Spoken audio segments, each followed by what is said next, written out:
fantastic. This is GT racing right now. He's got traction, he's going around the outside of both of them! Maloney!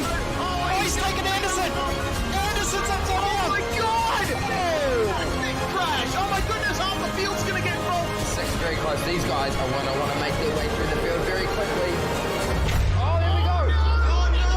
That's massive! This is it! This is over! I can't believe this! Oh my god! God, what?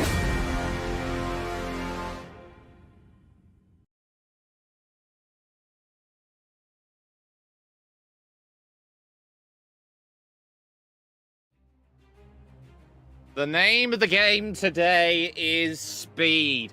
It is the fastest track on the calendar. It is the most historic track on the calendar. This is Monza, a Tifosi playground today being categorized by these AMG Mercedes W12E performances. This is going to be a wonderful 26 laps of true hard grit and determination, and it's here for you today with SimSpeed TV and the work being done with the iRacing open wheel community. Welcome to the party and welcome to the conversation, ladies and gentlemen. My name's Jake Sperry, Jay Kennedy, along for the ride with me today at a track which needs pretty much no introduction. They used to use the old oval banking around this place. Now it is a permanent road course on the outskirts of Milan and in the Royal Park of Monza. Yeah, no introduction needed, but we're going to give one anyway. Fantastic track, and the Temple of Speed is the most appropriate nickname for this place. Such a fast track, 11 turns, been open for now 100 years.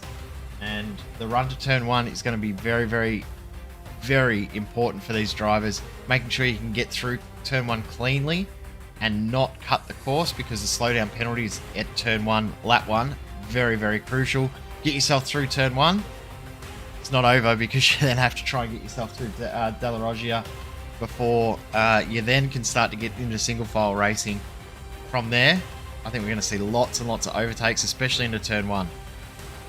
Long straights, heavy braking zones, a lot of opportunities to make options work. And if you can make something happen in these machines, then you've got that option to work. It is worth noting as well for these drivers as well, Jay, they've gone through a little bit of an update since we've last seen them. There have been a couple of adjustments to the brake magic button on their machines. What does the brake magic do? Effectively, if you watch the Azerbaijan Grand Prix last year, it makes Lewis Hamilton drive straight on at turn number one. Here's the championship standings. Tom Volstra, 8 rounds in, 4 drop rounds to be applied, so the lowest that Volstra will score is 1,906 points. He's clear of Ugolotti, Martinez, and Tamas Simon, but what we're talking about is that it's not quite there. But to go back to the updates very quickly, the brake magic, how important is that for qualifying efforts like this? Yeah, well, it's a way to get heat into the tyres very, very quickly. That's what it's designed to do. And the button was tweaked a little bit to make it a little bit more realistic and make it work a little bit better for the drivers. So some drivers may not have even realised it was there until that update came about. So it could mix up qualifying. But in saying that, looking at it at the moment, looks like it's same as normal. Same as normal indeed, and there you can see then some of the times. Tamas Simon 0.3 of a second clear of anybody else at the moment. It's a case of softs or mediums here today. The majority of the runners going for the soft compound tyre, the red-walled tyre out there, but the likes of Jacob Swiderski, for example, Vincenzo Taormina, Valentin Milanovici, Jean-Peter Rund, and Northern Motta. They are the ones who are on the medium compound tyre, so that's 5 to the dance as number 14 of Adam Webb looks to make his first lap count then here at Monza, and over the stripe he goes for a 119.628. That's good enough for 10th position.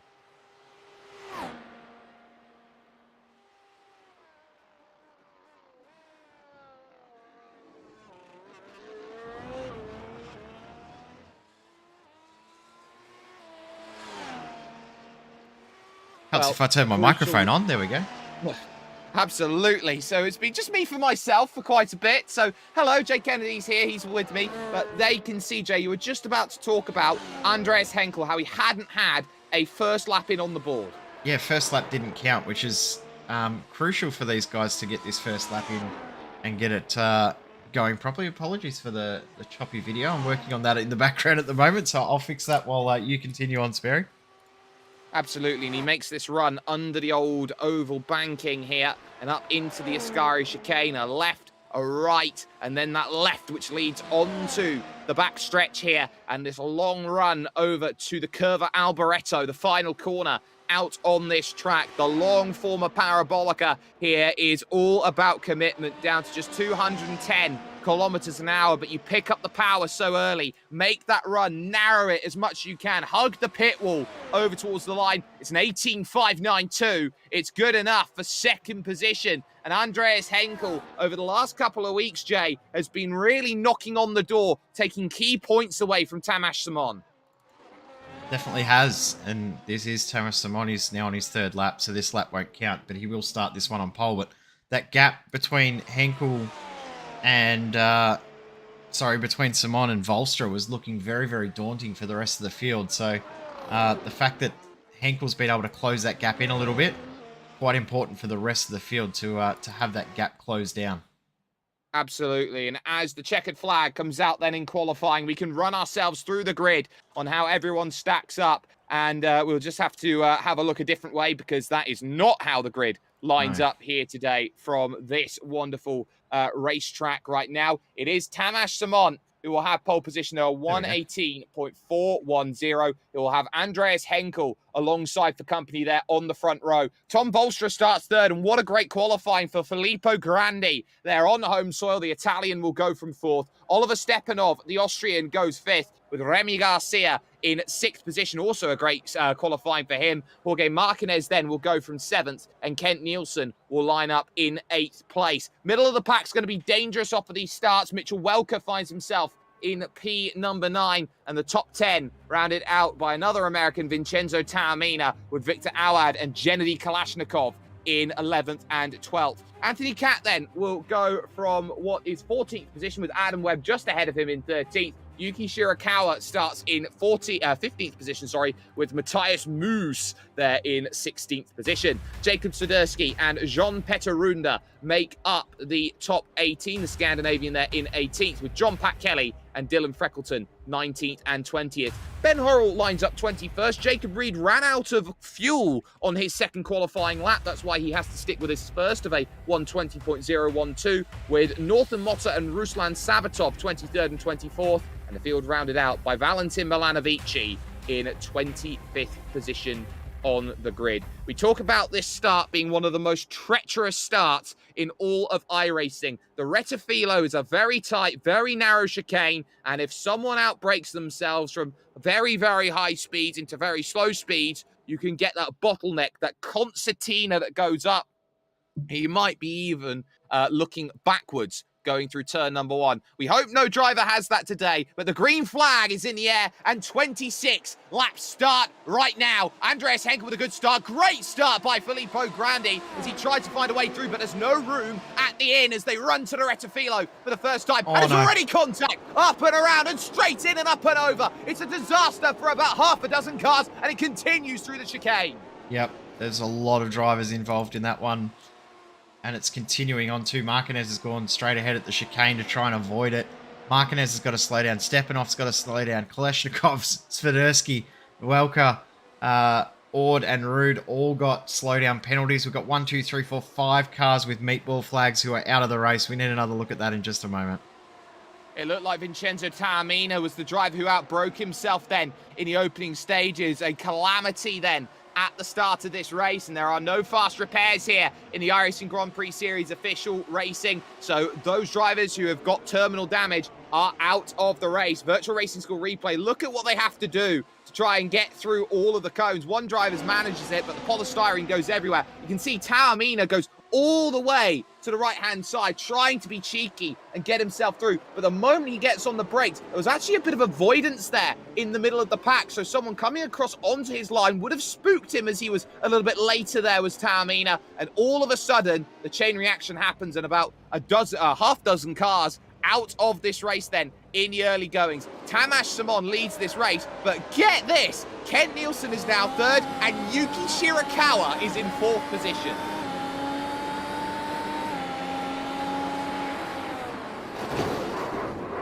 on board here with Remy Garcia, and you can see he just moved across a little bit. That's caused a little bit of the contact. I don't think there was really anything either of the guys did wrong there. They just both were trying to avoid each other and made contact. Unfortunate, but as you said, what a start from a few of these guys that started a little bit further back in the field. Oh, and the car round there goes Shirakawa from 4th place. He has to flick spin to get the car sorted again. It was really treacherous there because it was right in front of the battle for 5th at the time between Adam Webb and Ben Horrell. And it's still going, by the way, that battle. Look at the bottlenecks that you got in the middle of the pack here as they go through. Go up to Horrell and Co, because we're too wide, too deep as we run up the hill going towards Ascari. This is incredible. Martinez and Kat are there as well, and as they run through, surely there's disaster looming as they run through the right. What great driving by Kat to get the move done. Here comes Matthias Moos. Wow, this is crazy. This race is amazing that we're only on lap 2 and there's already been so much action. And this is now a 9-car battle for 4th position. Top 4 are broken away, but the rest of the group here in this paddle pack here, this is well and truly on. And to make it even more interesting, next time by they'll have DRS. Get the drag reduction system, which gives them help on the straight, but through now will go Jorge Martinez straight down the inside at the Retafilo. It's a prime place to get moves done today, and he gets the pass sorted. Good work for the Mag Performance driver as he continues now on his charge back through the field. Likes of Tom Volstra trying to recover with Mitchell Welker as well in this group. Out in front is Tamas Simon and Andreas Henkel. You've got Kent Nielsen quietly in 3rd, and then this group is about 6 seconds back. There's Gennady Kalashnikov going down the inside of Dylan Freckleton. There, picking up a place. Freckleton started 20th. He now finds himself back down in 13th. Yeah, not a great start. It was a great start, but he's great backwards. start. Yeah, but Motta, just behind these guys, he's also had a brilliant start. Started 23rd. Now up into 14th, but yeah, Freckleton, one of the biggest movers in the field, as Volstra just gets through just. Yeah, using the DRS then, as there's more than one zone here on this Monza circuit. It's the lesser known one. As you go up, you can see how crumpled that front wing is, though. Yeah. There in the white, it's very telling that there are going to be troubles on the horizon for Tom Volstra. You can see the right side end plate is a little bit crumpled in and is exposing the wheel, so that will really be hurting the balance of the machine as they run on the front stretch. As you can see, no DRS for Mitchell Welker, but he will now look to go to the left-hand side, try and find a way through around, and they almost lock wheels. They go through. Good fighting, but they're starting to lose ground to Matthias Moos and Co, and this is what happens here when you start battling at Monza. You get these packs which open up and make life so incredibly difficult. This is Ben Horrell leading this group. As you said, it's sort of separated into 2 there with Tom Volstra leading the second group. So this is a group of 5 now. Horrell, Martinez, Webb, Kat, and Moose. And then Volstra, Welker, Ord, and Kalashnikov and Reed all together. Good recovery from Jacob Reed considering the poor qualifying, making sure that he actually put proper fuel in the car for his qualifying run. He'll remind himself to do that next week. Good recovery nonetheless, but by the sounds of it, his second lap that he was trying to do would have been quite good. Certainly he does, and he's doing a pretty solid job at the moment up there in 13th position. There's your leading 2, though, Tamas Simon and Andreas Henkel. Henkel in 2nd position, and he just has the draft and the DRS on the front stretch. There's Kent Nielsen having a quiet race at the moment in 3rd, and that was everything that he could dream of. Now you can see the chasing pack, because here comes Martinez straight down the inside for 4th position, and Ben Horrell has nothing that he can do to argue it. Ben Horrell dropping back to 5th. Started 21st, was in 4th, and now back to 5th. So that's a huge amount of positions. My early morning math says that's 16. Was 17, now 16. Is that correct? Your early morning maths better than your evening maths. I'll give you that one here, Jay. Thanks. My evening maths isn't very good either, is it? Well, it doesn't matter when you do maths as long as you're okay. But now you start seeing here some of the middle pack battles coming into play. You've got Yuki Shirakawa under pressure as he tries to recover. He was up as high as 4th earlier on. He's got North and Motta just behind him as he's actually made the pass on this lap. But the group behind, you've got Jacob Swiderski there, and you've got Ruslan Sabatov in the number 8, a driver who, by all intents and purposes, we didn't necessarily expect to be here today. Is just in front. There goes the move. Motta goes back through at the Ascari chicane then and gets it done. And now you're starting to see why these packs are very difficult to race in and very difficult to break away. The one time you go for a move, suddenly you're finding yourself down about half a second, and suddenly Sabatov started to have a little search there on Yuki Shirakawa. Yeah, not a traditional place that you see a lot of moves done early in the race there. It's more a place that you see moves done right at the end of the race is DRS once again, and of course the pack will start to close up at the end, but I don't think anyone's close enough in saying that. I'm completely wrong. There goes Shirakawa back through, and Swiderski thought about making the move as well, but couldn't quite get through. We've ended up losing from that start race incident. We've lost 6 cars. Another one has been in as well. Rund has been in for a front wing change as well. Yeah, not surprising there with the contact suffered on the opening lap. He keeps his race going. There was also a pass down into the Retifilos. Kalashnikov lost the place to Jacob Reed. So a lot of changes going on here on lap 6 of 26. Here at the Temple of Speed, Monza, here in Italy. Up forward, though, to Ben Horrell, who finds himself in 5th position, trying to keep in range here of Jorge Martinez. And this is the sort of circuit where you are able to keep yourself in line, in check, if you have the DRS. And you can see all the way back down through to about Matthias Moose. Drivers have the DRS and the ability to go out there and keep themselves in range. So you'll see the flap open up, a run down the front stretch. They won't be able to make moves at this point in time, but what they will be able to do is just keep themselves calmly abreast of the situation and give themselves opportunities to stay in range for later on. As we say that, little look in the background as that's Victor Awad making the pass on Mitchell Welker's contact, and Awad goes around. Yeah. Very easy for that sort of incident to happen as well. You just leave the minimal amount of room. Sometimes the minimal amount of room isn't enough. And then slow trundle, and I think that car's got a little bit of suspension damage because it is not moving as it should. No, it absolutely isn't, and I'd say for Victor Awad as well, he is desperately unlucky with that hit because, Jay, there was a copious amount of netcode. Yeah, the prediction model's not coping too well with the high speeds of these cars, is it? We've seen it quite a lot this season. But in saying that, that means that drivers do have to be a little bit more aware and leave each other a little bit extra room from what they would normally do. And I think even without the netcode, there may have ended up being contact anyway.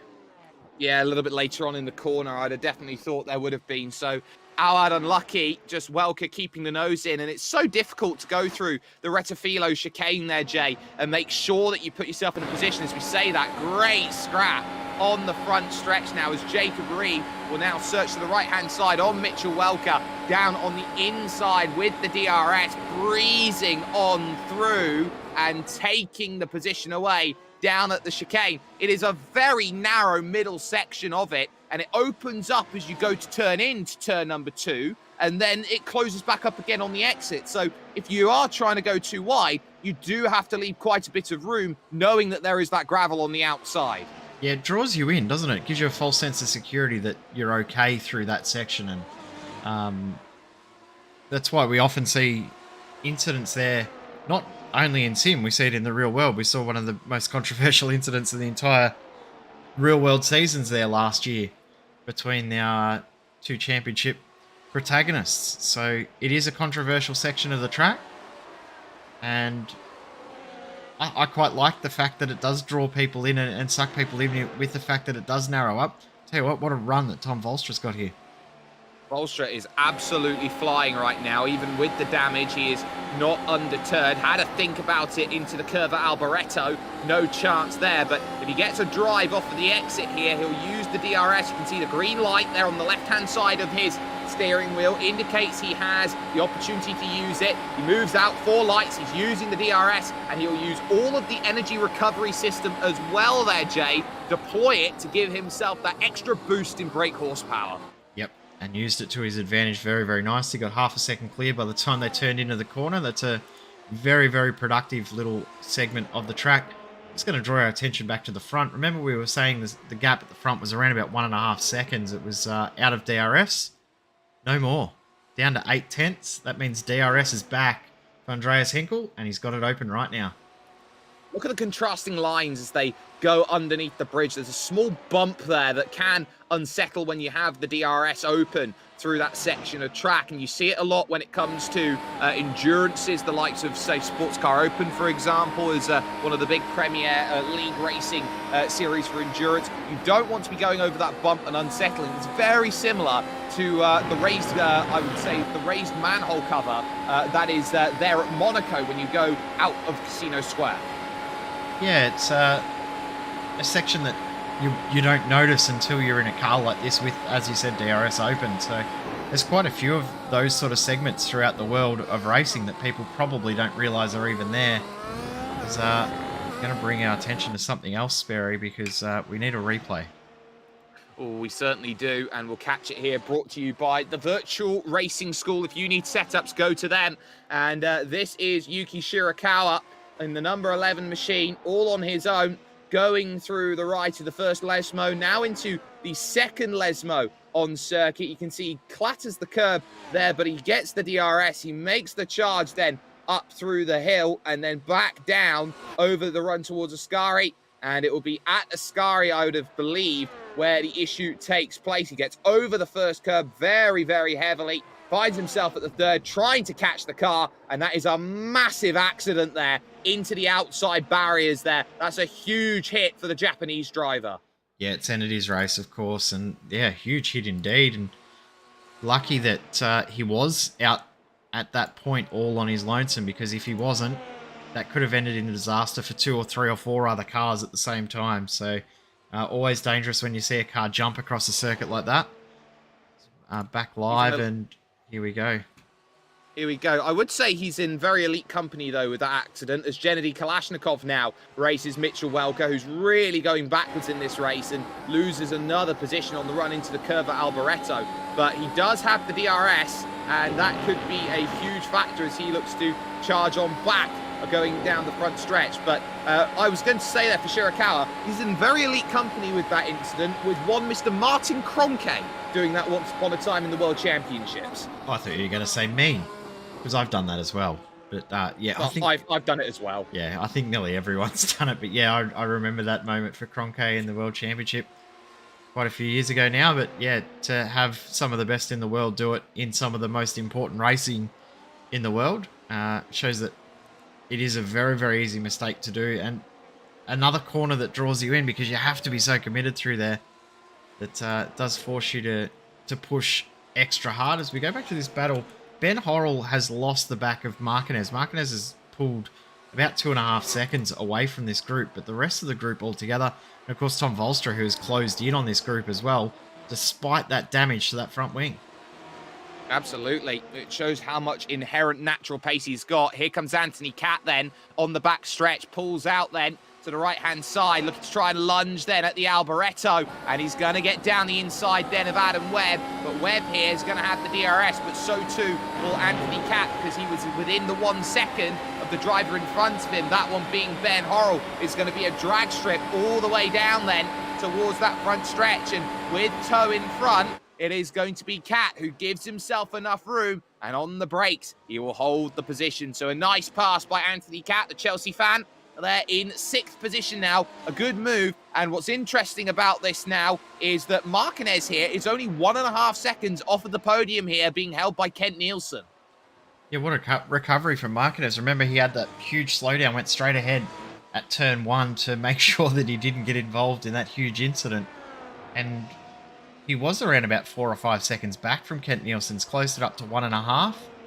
And probably another lap, and he'll have DRS, and probably will close that gap down to nothing as soon as he gets that DRS. So great drive from Marquez to recover.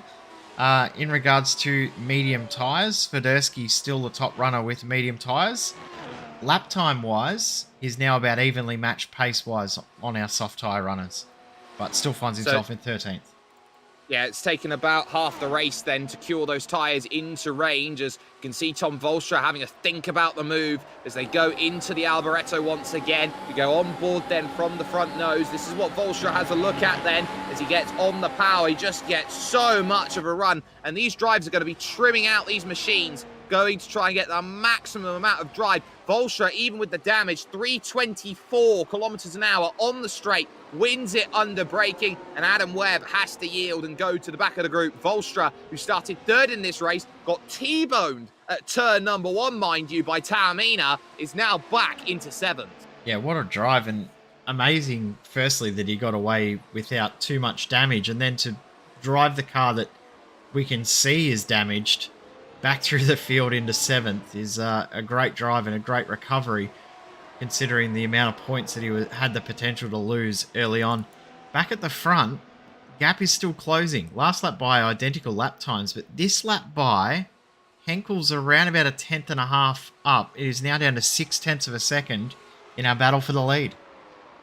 I think Henkel's very happy just to sit behind here as Cat makes the move then, gets the pass done at Ascari. And this is what we love about these wonderful Mercedes AMG W12E performances. You can just overtake anywhere with them. And here comes Horrell back, trying to get it done at Parabolica. With the old car that we had in this series, you had to wait for basically turn 1 and that's about it. Here, you can have a scrap just about anywhere, and watch out for Volstra now. If he gets a run here, he might go either side here and try and make this happen. On the front stretch, Horrell, though, with a lovely run. And look at this. It's just as I said, 3 wide, under braking. They've got to leave room for each other. Volstra's got them both. What a pass! And Horrell and Cat make tiny wheel-to-wheel contact, and Horrell gets shuffled to the back of the field. Remember, not that long ago he was in 5th, and he's just been losing spots, now back to 10th.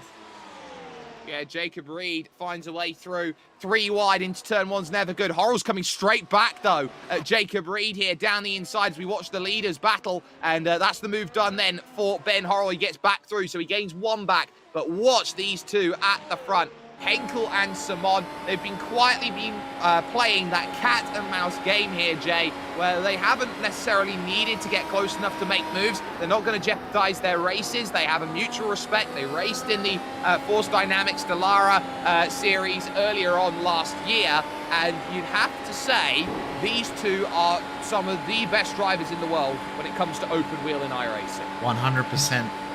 These two, along with the likes of Martinez as well, and Ben Fuller, some of the best, and we see them each and every week up the front. Of course, Ben Fuller not here this week, wasn't here last week either, but whenever we see all of these guys in a race together, you almost pencil them down for the top 4 each and every week just because they are so good.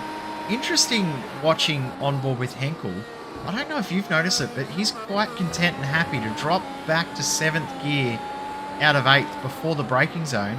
I'm not sure if that's just to burn off fuel or if it's something in regards to the way that the car's braking. Yeah, I just see that. Martinez through. Yeah, Jorge Martinez then getting the run over towards the De La Roggia. We'll catch it then on the Virtual Racing School replay.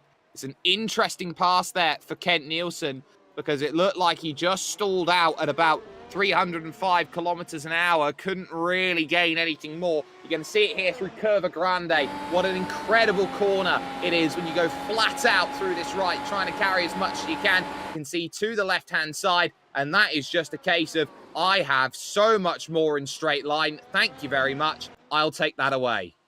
Yeah, I don't think Nielsen was fighting that too much either because he knew that that was coming. 3/10 for the lead now.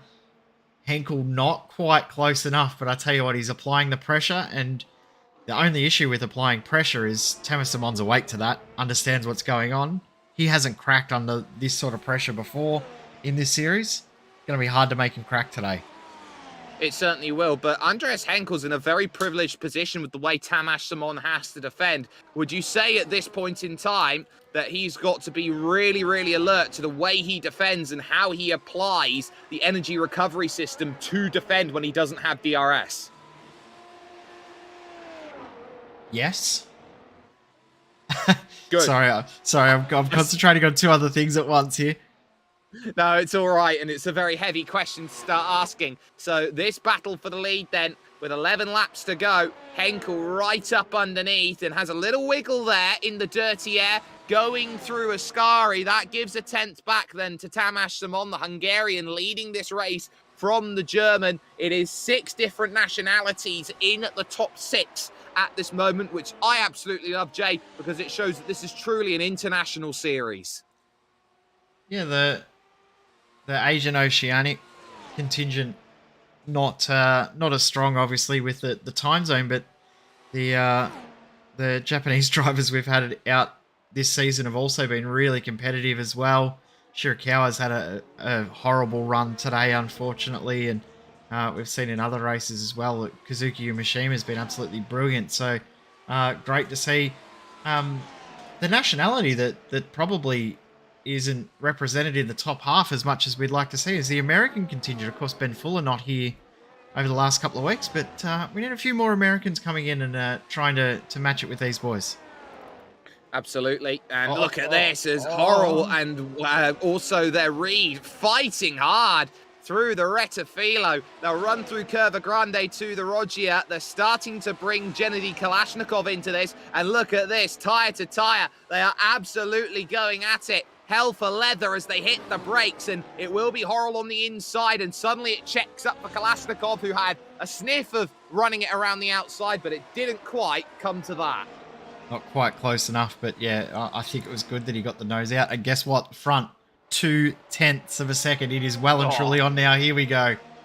Absolutely. First real chance for Andreas Henkel in the number 5. You can see he will get the DRS. He will go full bore trying to get this. Simon at 3:17 up to 3:32. Goes Andreas Henkel, who moves to the inside and for the first time today tries to make an overtake. They go side by side through the Retafilo, but Simon, hungry as ever, holds it for the moment, but drive goes to the German, who tries to find his way through at Curva Grande. And this, a fantastic overtake. How do you like your overtakes? I like them grande, but how does Tamás Simon like it back? He can't get it done at the Roggia. What a move from Andreas Henkel. He'd set that up for 3 or 4 laps to plan when and where he was going to make the move. He just did a beautiful job through Parabolica to get that run.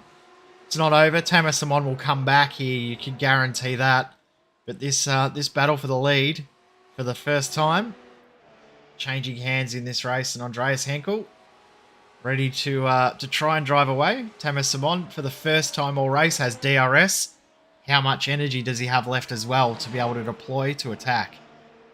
Well, he can give himself a couple of laps here just to calm down. He just has to make sure he stays within a second, and then he can slowly claw his way up and give himself everything possible. So, can you put yourself in a position to go out there to attack and to make realities happen? You can see that Henkel's trying to shake because he sees what the gap is. It's 0.8 of a second at this moment in time, and Tamás Simon knows that in the final 8 laps he's going to have to claw back 1/10 of a second every time he goes around this circuit. A little bit further back though, it is still getting a little bit of a battle going on. You can see this one, for example, between John-Pat Kelly and Ruslan Sabatov, a fight for the top 15.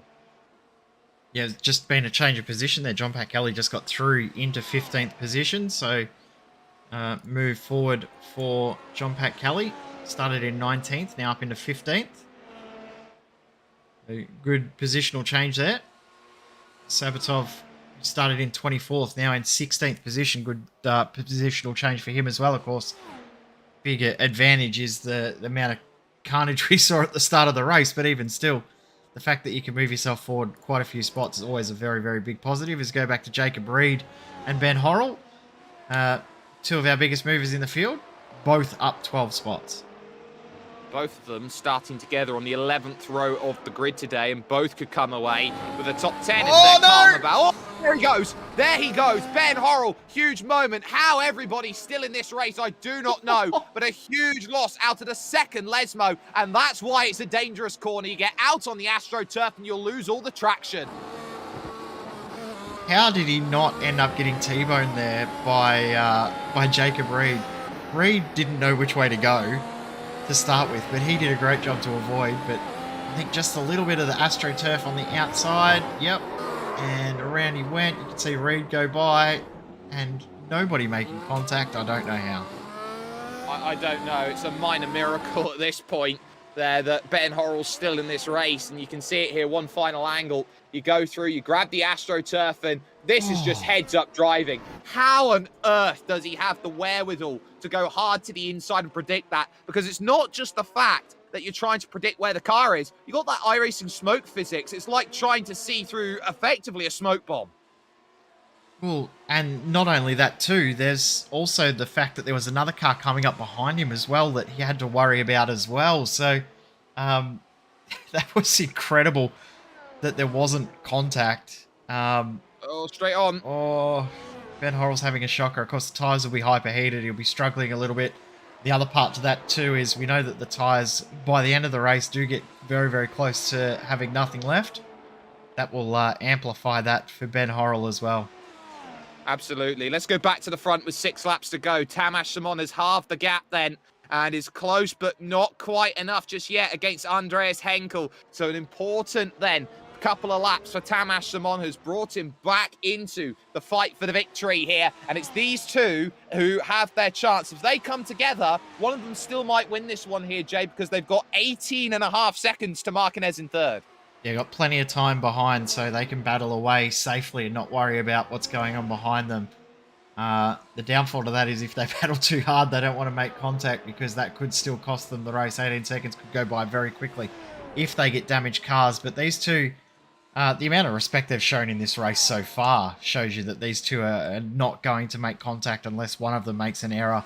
They're both driving very, very respectful. They're both driving very, very fast and very competitive. And what a fight they've had. Oh, no. Gone.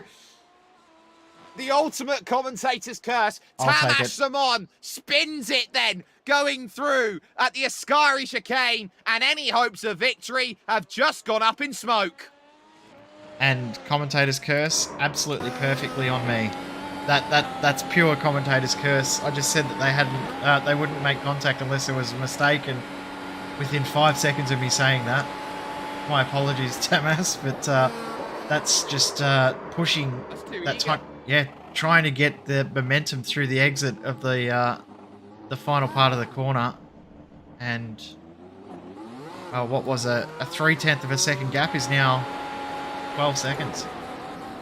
12-second mistake, and that will be a huge kick in the teeth for Tamas Simon. The fortunates for him is that he hasn't had any contact with anybody else, so the car is absolutely fine. He can rebuild that gap. Ben Horrell still under pressure here. The fight 11th, 12th and 13th as Mitchell Welker there just behind, and Northern Motta are trying to find their way through. The Brazilian closing in on both of these drivers at a huge rate of steam. You've got to find your braking point. About the 150-meter marker is where most people find the brakes, and going through, they all managed to hold themselves quite nicely. But Motta's an interesting one here in this fight right now, Jay, because he's on the mediums. Yeah, and the mediums will definitely be coming into their own, and Swiderski just behind as well, just lurking in the background on the mediums as well. Oh, this is late. He's going to get it because Velka's decided to just get out of it. He's going to lose 2 spots. And Swiderski now close enough to potentially pounce. Yeah, Mitchell Welker is having a nightmare at the moment. Saw the car on the inside, didn't even begin to try and make the turn. And, you know, it's the same time, Northern Motta absolutely scared himself through that overtake. He was locking up the rear axle as he was going through. And now look at Swiderski here with the DRS. 1 look, 2 look, red look, blue look. Couldn't quite find it. It's very close to ending up with a little bit of contact there as well. I think Swiderski will be happy that he backed out of that in the end. But these guys are getting very, very racy as we approach the final 4 laps of this race. This pack is definitely spread out a little bit. The only other close battle we've got now is Anthony Catt and Adam Webb, but even still, they're not close enough for any positional changes at the moment. Swiderski may be close enough to get a move done, considering how quickly he's closing up with DRS. Absolutely. He is flying at the moment here as car number 12 in 13th position, looking for that 12th place. Gets a little bit of wheel spin going through the Retafilo, so that will hamper his deployment of the throttle and the power that goes to the rears. Rear-wheel drive these Formula One machines, these wonderful AMG Mercedes, but on the brakes, not going to get enough of a run here at the Della Roggia, and it's these final laps which really do pay the toll. And I do want to point out that it's not over for 4th place either, because Tom Volstra's got the gap down to 1.2 seconds over the last lap. Right now, the gap stands at about 1.3. I think he's just hitting the limit. 9/10 of a second advantage last lap for Volster in regards to lap time. So I think this is on, as you said, there's still a chance for this one to be battled all the way to the end. Last lap by just there, exactly the same time. I wonder if he's doing a strategy with the ERS, the energy recovery system here, Jay, where he's just saving it for a couple laps and then just unloading it for a mega lap. Potentially. And, I mean, it's worked because he's closed that gap down. Wasn't quite close enough to get DRS, but he's well and truly close enough to get there if there's a minor mistake from Kent Nielsen, as this is the battle for 15th. And John Kelly, Sabatov, and Ord all together, side by side. Oh, Awad's going wrong! Oh, how's he avoided everyone? Awad goes straight on at turn number 1, demolishes the cones, and he'll wait for everyone and serve the slowdown penalty, but he is so lucky that there are still 3 machines in this race. Wow, that was so tight. This is going to be the perfect shot here to show this, because that nearly took out 3 cars. That was so close. I think he's too busy watching what's going on ahead and forgot about his braking point. Yeah, it looks like it. He just misses it by about 50 meters. And he is lucky. He needed reflexes like a feline being dropped off a roof to make sure that he was giving himself the opportunity to stay in this race. That was a lucky, lucky escape with not long to go. Pass done as well. Jacob Stodersky then up into what is now 12th position, but it's not over because Northern Motta looks so good in a straight line. Yeah, he's got his car set up really well for straight line, but yeah, it definitely looks like he's losing a little bit through the corners. Look at the different lines there as well. We'll probably see this move come back too by the time we get to turn 1 because of that pace advantage that Motta seems to have on the straights. Oh, and just as we say that as well, Anthony Catt and Adam Webb fighting hard for 6th position into the Della Roggia. Has he got it? Adam Webb around the outside. You bet he does. And moves himself up back into 6th position. What a great overtake that is. And at a crucial time when he's got 2 laps to go. Jay, Virtual Racing School replay. Yeah, so set this up from the entry into turns 1 and 2. Got it side by side and just got the drive out of the second part. And there you can see a little mistake there from Anthony Catt. Tell you what, both made an error there. And then side by side the whole way through. A great job from Adam Webb to just hold on to that position. Anthony Catt tried as much as he could to try and get the position, but just wasn't quite positioned well enough to be able to fight back.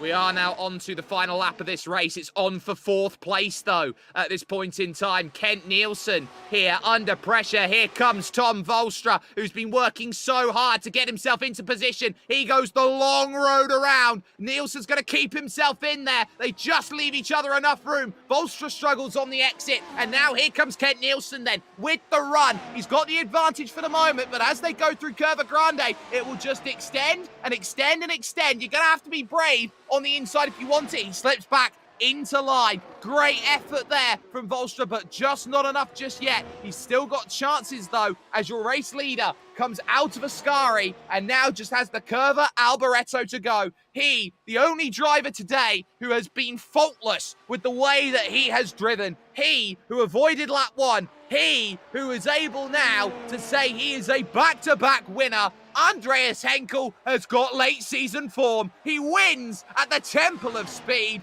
by a canter over Tamas Simon. For 2nd, it is going to be him. Martinez is 3rd. And Kent Nielsen here, Jay, he needs one little save against Tom Volstra. Big advantage is there's no DRS from this point on. So will Kent Nielsen be able to hold on? It looks like he's going to be able to do it. Oh, and Volstra. Oh, he holds on. Oh, he was pushing the very limits through the Curva Alboreto, knowing that he had fit in the bag if he spun the car. He's done well. Look at this to the end, though. Sabatov and co. doing well. And there's drama at the end because Anthony Cat has got no front wheel at this point in time. He's limping to the line. Wow, we need to find out what happened there to Anthony Cat. This battle's still going on. Final Oh, corner. no. So here's this battle coming to the end, and that's Alad Danny inside this contact, and somehow, some way, Victor Alad here is going to steal a position at the end, but Anthony Cat, through the final corner, has probably thrown away 7th position and comes home 10th, back steps around and finds himself in the wall, and the iRacing damage model that's there. God, how does Jacob Reed avoid that? I don't know if he actually did avoid that, did he? That was crazy from Reed. I don't think he was even knowing what was going on. You just see smoke and car limping. Matthias Moose. Oh, it's Moose, yes. Matthias Moose getting away with one there, going through the final section. Now this is what makes it difficult here. You go through, you're blind all the way, you look around, there's smoke. Okay, car rejoins, tries to stay out of the way. You just have to commit to that outside, and he does so, and he gets himself over the line in 7th position. What a crazy race we have had today at Monza, and my goodness, did it deliver here in the Mercedes today. Andreas Henkel, car number 5, will take the victory in 35 minutes and 21 seconds, and he will win by 10.3 over Tamas Simon. A rare mistake today, costing him a shot of victory. Jorge Martinez having to take a dive away from everyone, gets himself 3rd position, with Kent Nielsen in 4th, and Tom Volstra trying desperately to get there against the Canadian, can only manage 5th. Adam Webb, great drive by him today in 6th position, started in 13th, and Matthias Moose finishes off in 7th position. So great job from him today, as he just had to avoid a lot coming towards the end. Jacob Reed started 22nd. He moved up into 8th, with Gennady Kalashnikov in 9th, and with 3 wheels on his wagon, Anthony Cat would round out the top 10 today at Monza. Looking down, Ben Horrell was as high as 4th position in this race. A spin put him way back in the field, and he wanted a lot more than that. He held off Northern Motta towards the end of that race. Jacob Swiderski finished off in 13th, with Mitchell Welker in 14th. John Pat Kelly and Victor Awad having a scrap to the end, 15th and 16th, with Awad taking the place away from Ruslan Sabatov at the latest available opportunity. The last finisher in this race was John Peterunda, who had to make sure that he took an extra stop today, as he had a change of front wing. And then you hit the retirees, starting with Yuki Shirakawa, who was up as high as 4th position, but spun the car around on lap 2, and it was downhill from there. Dylan Freckleton out early, along with Oliver Stepanov here in this race. The Austrian again having bad luck. And it concludes with the opening lap incident. Remy Garcia and Vincenzo Taormina coming together, collecting the likes of Filippo Grandi, who had a great qualifying but couldn't make it happen. And finally, Valentin Milanovici from the very back of the field, unable to make it home today. But from today over to 1 week from today, and it is the Circuit Gilles Villeneuve. It is Montreal, and Quebec will be the next port of call for us, and a track which will feel rather similar to Monza here, Jay, in how pinpoint accurate you will need to be. It's a street circuit to end all street circuits.